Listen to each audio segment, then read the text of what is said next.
একজন বাদশাহের একজন বুদ্ধিমান মন্ত্রী ছিল। ওই মন্ত্রী হঠাৎ করে কাউকে না জানিয়ে তার মন্ত্রিত্বের ক্ষমতা ছেড়ে দিল। একদিন যখন বাদশাহ তাকে মন্ত্রিসভায় অনুপস্থিত দেখলো, তার অন্য মন্ত্রীদের জিজ্ঞাসা করলো সে কোথায়। একজন মন্ত্রী বলল সে তো মন্ত্রিত্ব ছেড়ে দিয়ে আল্লাহর ইবাদতে লিপ্ত হয়ে গেছে।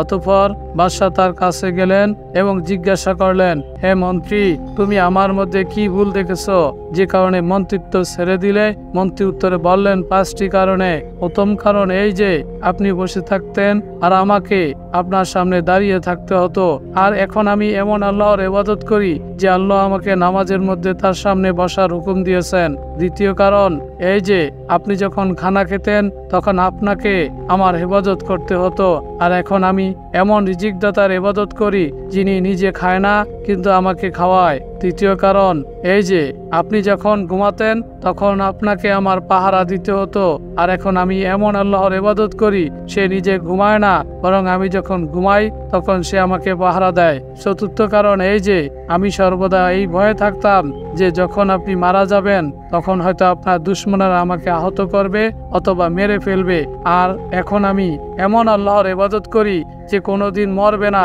সুতরাং তার কোনো দুশমন আমাকে আহত অথবা মেরে ফেলতে পারবে না। পঞ্চম কারণ এই যে আপনাকে ভয় করতাম এই কারণে যদি আমার দ্বারা কোনো গুনাহ হয়ে যেত আপনি মাফ করতেন না, আর আমি এখন এমন আল্লাহর ইবাদত করি যে আমি প্রতিদিন শত শত গুনাহ করি আর সে আমাকে মাফ করে দেয়।